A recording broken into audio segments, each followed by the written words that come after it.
Hello, my name is Jack Heineke, and today's devotional is taken from the book of Psalms, Psalm 139, verses 13 through 16.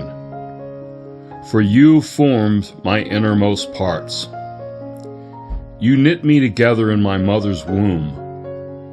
I will give thanks and praise to you, for I am fearfully and wonderfully made. Wonderful are your works, and my soul knows it very well. My frame was not hidden from you when I was being formed in secret, and intricately and skillfully formed as if embroidered with many colors. In the depths of the earth, your eyes have seen my unformed substance, and in your book were all written the days that were appointed for me. For when as yet there was not one of them even taking shape. That's once again from the book of Psalms, Psalm 139, which for me personally is a very profoundly, deeply personal psalm, by the way. One thing that is apparent to me, and there are a few things that are apparent to me, but this is one of the most that is so apparent to me, is that I did not create myself. If you're a listener or a reader of these devotionals, you've probably heard that more than once, and you'll probably hear it again from time to time. I wasn't even consulted on my creation. If they decided to have a meeting together because it says we were made in the image of their likeness, of our likeness and image, plurality is being stated there, probably mentions God the Father, God the Son, and God the Holy Spirit are somehow involved in the creation of the heavens and the earth and of us. Well, I never received a memo that said, here's the date and time that Jack will be created. Do you have any input on this, Jack? Because of course God doesn't want our input on anything that he does, quite frankly. It's as when he told Job, where were you when I created the heavens and the earth? Did I consult you? Did I ask for your input on anything that I did? And of course the answer is obviously and humbly, oh well, no, you did not. I have no say-so in any of these matters. And obviously none of us had any say-so in our own creation. That's a given. We all came into the world, though, fairly formed. Because if you haven't noticed or not, if you have children and you've had more than one child, they can be very different one from the other. They have different drives, different passions, different interests. There are different things for each child and each person that drives us. We're not as alike as we tend to think that we are. And obviously, we all live in our own bodies. We see everything and hear everything and do everything through our own bodies. And we can make that mistake and that tendency of thinking, well, they got to be just like me. They have to think like me. How come they're not like me? And that's just the truth, is that we're all incredibly unique and different. But once again, I wasn't asked about how I would like to look, or what talents I would like to have, or how my brain would process myself and the world around me. All that had been done long before I became alive and aware. And it's taken me many years to go from a person who literally hated his self and his own existence. I've talked about this before. I remember that type of thinking, that way of being, even though it was close to 30 years ago now. I remember it like it was yesterday. And it's extremely difficult to be a person who's not at ease in their own skin, who really would do whatever they could do to get out of their skin and just be somebody else, anybody else. That's a nightmare. And that happens due to insecurity and things that we process in our minds about ourselves, and it's a lot of misinformation that we believe to be the truth about ourselves. Personally, quite frankly, one of the things I love desperately, dearly about the Bible is it shows me who I am. And I'm not that awful, terrible, phony person that I thought I was. I was just confused about who I was. And the Bible has gone a long, long way to showing me the truth of who I am. Yes, I am definitely a sinner. You'll hear me say that over and over because it's the truth. But when I look at this psalm, God formed my innermost parts. He knit me together in my mother's womb. Man, if that's not deeply, intimately personal, I sure don't know what else could be. And I will give thanks and praise to you, for I am fearfully and wonderfully made. And it took me a long time to get to that place where I actually thank God for making me the way that He made me. Because in my mind, for many years, I was so hostile towards myself and my existence that I saw really nothing good in me. But once again, God shows us the truth of ourselves. He doesn't just show us the bad parts that we're horrible, evil sinners. He shows us the good parts that He put in there in His image and likeness. And I began to appreciate the many gifts that He gave me. I had become a drug and alcohol counselor and had no clinical experience whatsoever.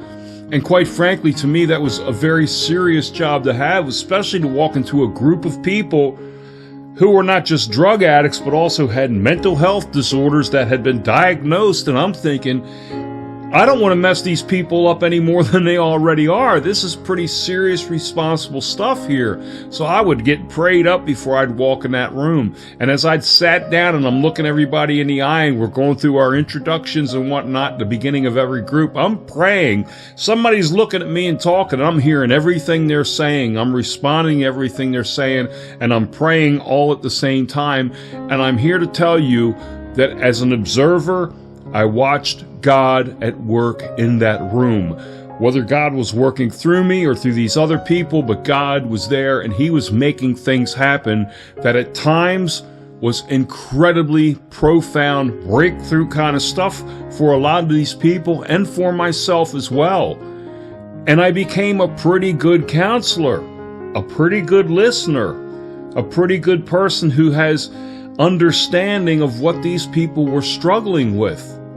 So much so that I rather spend time with them than I did with other staff, quite frankly. But I learned that I became a pretty good counselor.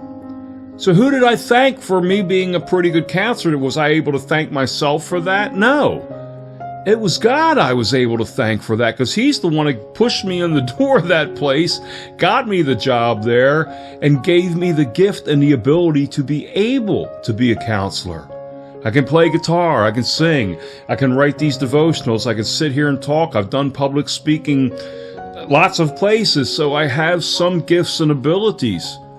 And I also have many, many deficits as well, but God is very blessed and graceful to help me to work on all these things, basically. So basically what I'm saying is that I can't help but see all this and thank God for it, because as it says here in this psalm, He's the one that formed me.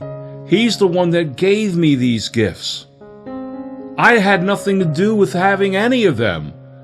They were just there. When I started playing guitar, there was a friend of mine, my best friend at the time. He wanted to learn to play, and I taught him some chords, and he learned. And after a couple of weeks of him, I guess, practicing at home, we sat down to play one day, and I have like a natural rhythmic ability. I can pretty much play in time. He, on the other hand, if you'd have put a gun to his head and said, play this song in its proper timing, or I'm going to put a bullet in you, there would have been a bullet in him, because he wasn't able to play in time. He didn't have that gift and that ability of rhythm.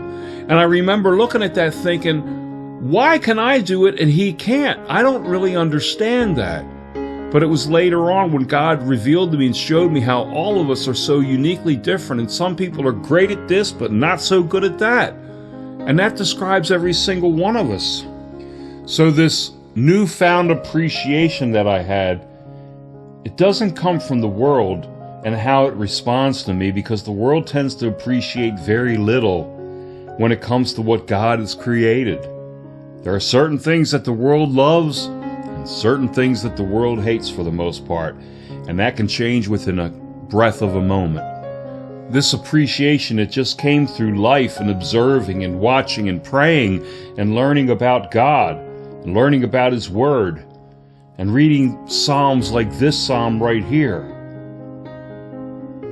It came through me watching and talking and listening to God, from reading, studying, learning His Word, and pondering what I've learned. And I've learned so much, and that learning never stops, by the way. But what's important is that at some point I stopped hating my existence, and I began to appreciate the fact that I exist. And I began to appreciate these many aspects of my abilities, talents, gifts that I've experienced. Being in a state of appreciation is very different than a state of self-hatred. One state brings about a slow, painful death. The other state brings about and gives life not just to the grateful person, but it must expand outward. For gratitude must be expressed, and in so doing, it affects others in extremely positive, life-giving ways. We just celebrated Easter, and I was at church, and I was playing music with the worship team, and it was a very, very powerful service. By the way, most of the services that I attend are very powerful because God is just there. And there were a few moments where I had to stop and ask myself and ask God, how did I get here? And that's happened to me many, many times throughout my life. But it happens to me a lot at this church that I get to attend and I get to serve at. And I look down at my hands playing a 12-string guitar, and I've gotten okay with it, let's say. I don't like to boast about it, but I can actually enjoy what I'm playing most of the time, quite frankly. After 50 years of playing, I think it's about time that I'm able to find some enjoyment with what I do. But to be able to do that and to serve God doing that and to affect people and to play with a great group of musicians, by the way, that all of us combined together, not bragging, but there are times where we sound pretty good. And it's a powerful experience, but it's very personal when I look at myself and I ask myself, how did I get from there?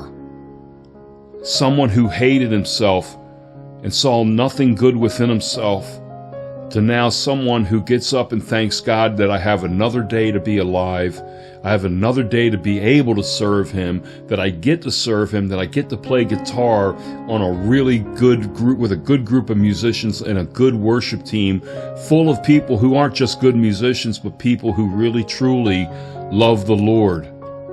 How did this happen? And God just kind of looks at me and smiles. And He says, you know exactly how this happened. I pray that this touches and blesses you. And I also pray that you have an awesomely blessed day.